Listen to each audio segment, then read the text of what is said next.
Yo, welcome back to the weekly recap with Justin and Ulan. This is a weekly series where we look over the previous week in summary, giving a little bit of what all has happened in the various series that I'm playing. I'll answer you some of my personal answers to the questions of the day, and then finally I'll give you some idea as to where I think we're going to be going with the series in the next week. In Colosseum this week, we were finally able to get off of Mount Battle. We started the week with some training, leveling up our Pokemon so that there wasn't such a ridiculous level difference between us and the Cypher admin. We fought him and it did take 2 attempts, but eventually we did defeat him while capturing his Entei, and then we left to go try to figure out what we were supposed to do with that time flute that we obtained, and so far I've still not actually figured that out. In Golden Sun this week, we made our way north to the village of Imil, where we found our final party member, Mia, tending to the sick there. We followed her into the Mercury Lighthouse because she had noticed that something had happened there, which we haven't seen yet, but is pretty clearly Alex, Felix, and company having entered the Mercury Lighthouse to reactivate it with the Mercury Star that they have. We're making our way up to the top, and I expect that we will very soon be able to have our first confrontation with Felix and company. The first question of the day from this week was, isn't grinding fun? Or isn't grinding the best? This was obviously something somewhat facetious, as I put that in a episode that was primarily just us grinding up levels in order to not have as big of a level difference, and by and large my answer is clearly no.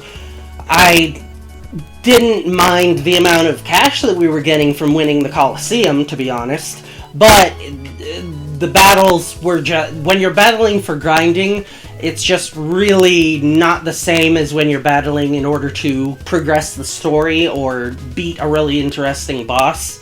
So, while I do like the animations and the mechanics in Pokemon Colosseum, yeah, grinding in it, nope. The next question was asking how you felt about overworld encounters. I have sort of mixed feelings on this one because I do appreciate the need for, especially older games like Golden Sun, to be able to provide you with plenty of opportunities for random encounters, but not wanting to have them be exclusively dungeon-based. Because while it does make the most sense that you'll have random encounters primarily in a dungeon, if you don't have random encounters being able to happen in your overworld, then that can sometimes make the traversal of the overworld feel more or less boring and just like something you have to do and not something that's sort of fun and engaging in itself. I do think that, as you saw in our later episodes, as soon as I gain access to items that reduce the amount of overworld encounters, it's not like I don't take those.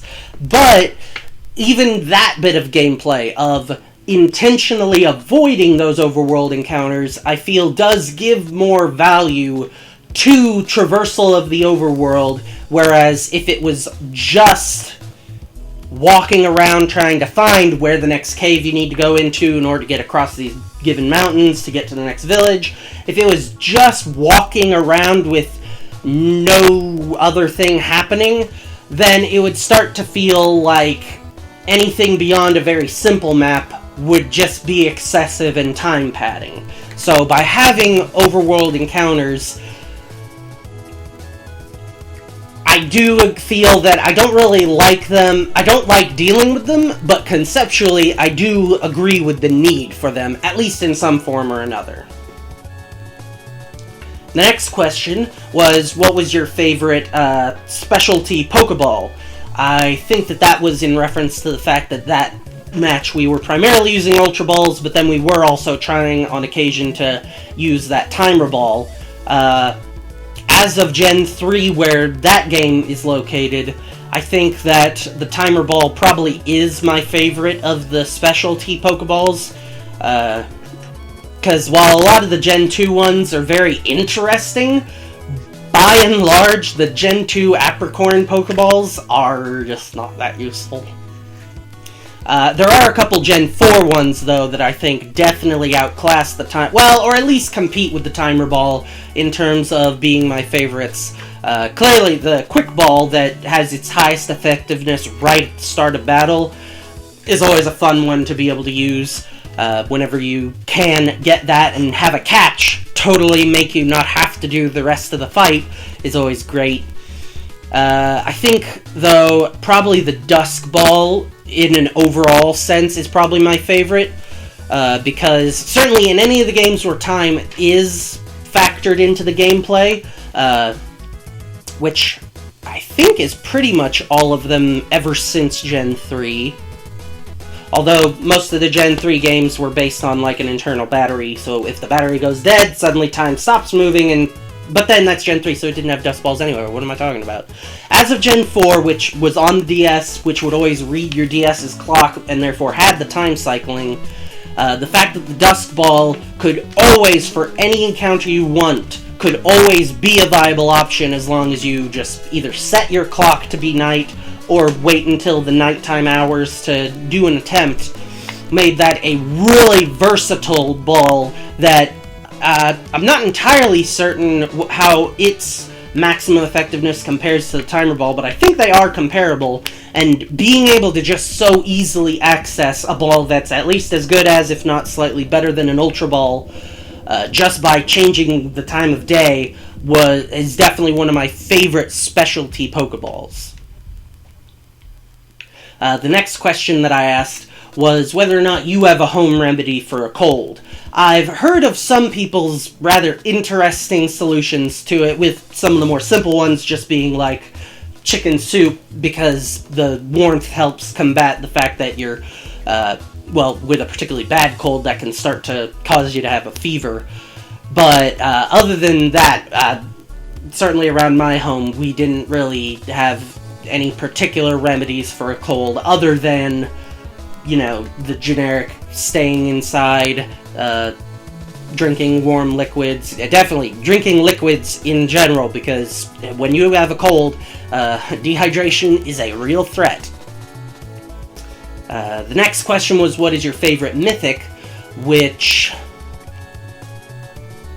Now I'm remembering, which was in reference to the fact that that episode was focusing on Celebi, which is a mythic Pokemon. The big difference between mythic and legendaries, I believe, being that for a Pokemon to qualify as a legendary, I don't know that it has to be the box art Pokemon, but it does have to sort of be in-game as something that you can catch. I'm pretty sure that the official line is that if it's a Pokemon that's really only available via distribution, any and all of those, I believe, are considered mythic, which is why then, for instance, Celebi or Mew are considered mythic, not because they're not legendary. It's sort of like a rectangle squares thing. All squares are rectangles, but not all rectangles are squares. So all mythics, I think, do technically count as legendary, but not all legendaries count as mythics. So it's its own category that is useful for differentiating it from the Pokemon that just about anyone can catch, versus these ones that are only available via distribution. And for me, I think probably my favorite, at least conceptually, is Victini, because, as I said a couple weeks ago, Fire and Psychic are just some really good types, and Victini definitely is very cool with some of his unique special attacks that, I meant to say, I'm still struggling for the word, actually. Signature attacks, that's what it was. Because he does also, I think actually maybe he's mixed. Yeah, I think his stats are able to be either special attack or physical attack. But, anyway. And then my final question was regarding what your favorite element so far is in Golden Sun. Mine, so far, as well as I'll go ahead and spoil it for you, in the long run, is Jupiter. When it comes to a lot of the summons, those tend to be pretty even, because especially in the second game and forward, a lot of those later summons, especially the mixed ones, as I mentioned before, they just get so flashy that they're just really cool pretty much regardless of element. So then when it comes to just the synergies, the ones that I find the most affinity for, if you will, is definitely the Jupiter ones. And so that's my answer for that one. Looking forward to next week in Colosseum. I believe that while we're now definitely beyond where I've ever played in a personal playthrough, as we saw right before I moved on to battling the pre-gym, we now have a location that's marked as some sort of Cypher lab on the map, which is where I'm sure we'll be going next. And that's probably going to be the Ainz lab that we've been getting these reports from.